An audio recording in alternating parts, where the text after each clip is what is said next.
like Ganesh, Chaturti, the way they do. Can you give clarification according to their Vedas? Sister has a question that the festival of Janmashtami, and she's asking, is it according to the Veda, is it right? Or is it authentic, she asked first, and then is it coinciding with the Veda, etc. Sister, as far as authenticity is concerned, most of the Hindu scriptures are mythology. So if you ask in terms of history, there's no historical record.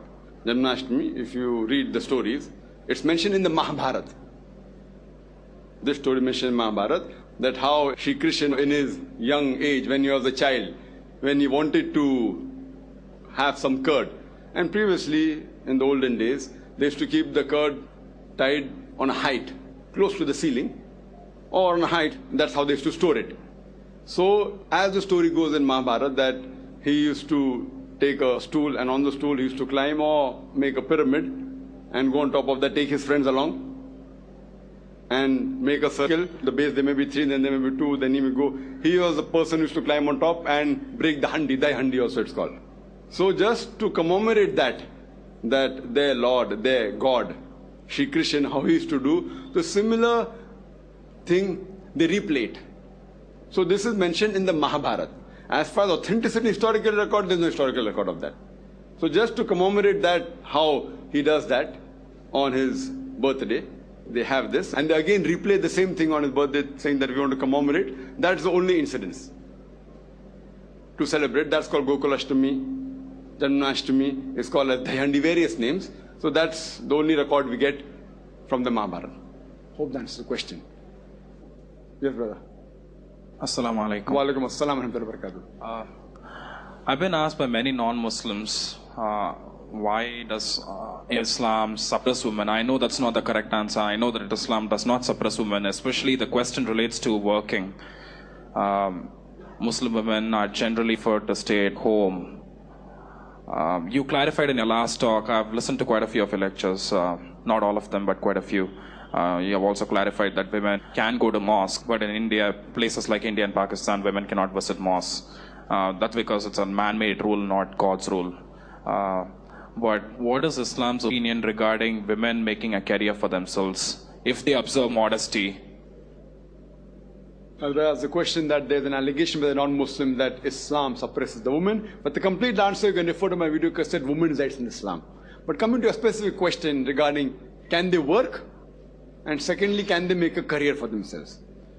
Can they work? Point number one, that it is not compulsory for them to work. Like for a man to earn his living. In Islam, before a woman is married, it is the duty of her father and a brother. And after she's married, it is the duty of the husband and the son to look after lodging, boarding, clothing and all financial aspects. So the financial burden in Islam is put on the shoulders of the man. She need not work. But if she wants to work willingly, she can work. But if she says, I don't want to work, the husband can't force her. Men and women are equal in Islam, but equality doesn't mean identicality. Tomorrow a man says, I want to give birth to a child, I want to conceive. Well, you cannot conceive. Right? I want to conceive. No, you cannot conceive. Certain things are optional. Certain things haram, certain things fard, compulsory, certain things preferable. So it depends.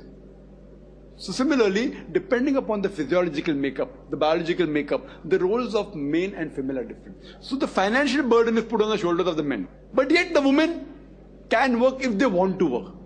If both the ends don't meet, and if she feels she wants to work, or if she wants to work for any other reason, she can work, but it should be within the purview of the Islamic Sharia.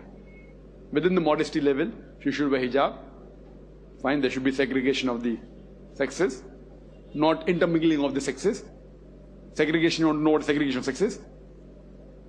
For example, you can't have that a lady wants to become a secretary of the boss, and the boss is sitting in a closed room, in the cabin, and dictating, and the secretary is typing. Our beloved Prophet said, if man and woman are alone, mahram, foreign men and women are alone in a room, the third person is the devil. And that's the reason we read in the newspaper. What happens many a time? What happens with the boss and the secretary? Many a time the boss tells the secretary, why don't you stay a bit late? You know, I've got some extra work. And you know what happens after that? I don't tell that. That's the reason you see. So, it is natural. If you are alone in the room once, twice, thrice, whether the secretary is beautiful or not. So therefore Islam says segregation of sexes. segregation of sexes, brother. That if she's working, she should wear the hijab, but natural. And segregation of sexes means separate area for the gents, separate for women. Not that man and woman cannot talk. When required, they can talk, but not in a closed room. They can talk, not they can't. But when required, not unnecessary higgling, haggling like in the office you find, reduce the movie or how you find this and unnecessary gossiping and then what happens later on. So in Islam, a woman can work, but it should be a work which is within the purview of the Islamic Sharia. She can very well do pottery, she can do weaving, she can do knitting, she can become a gynecologist, she can become a teacher. She can do business also. Why not? My sister Masha, both my sisters are doing very good business.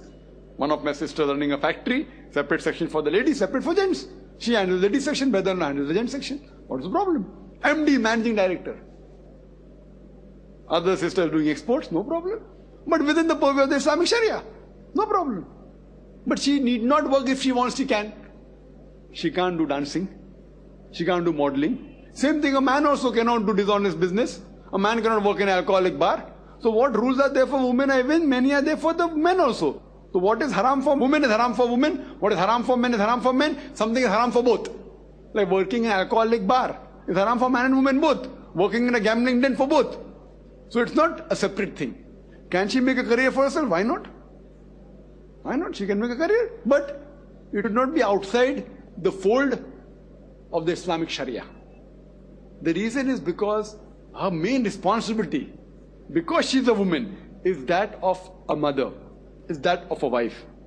But if she takes up a career and sacrifices a role, she becomes a very good, suppose gynecologist, but neglects the family. Some career she does, but neglects, doesn't be a good mother, doesn't be a good wife.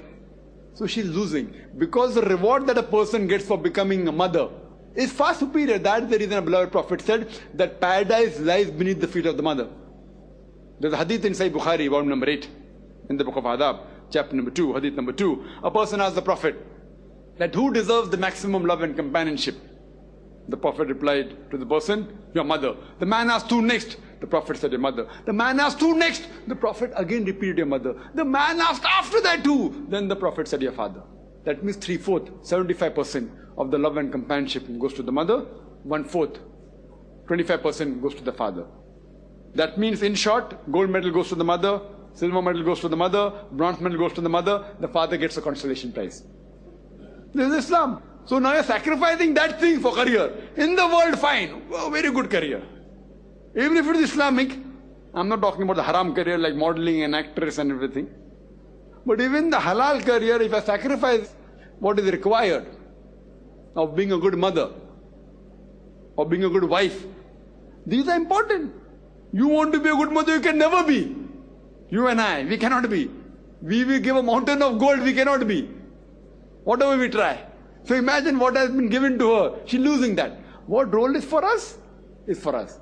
So therefore, fine she can do, but follow the Sharia so that she goes to Jannah. Hope that answers the question. Wa akhir da'wana alhamdulillah rabbil alamin. فيا رب إنك أنت السلام منك السلام إليك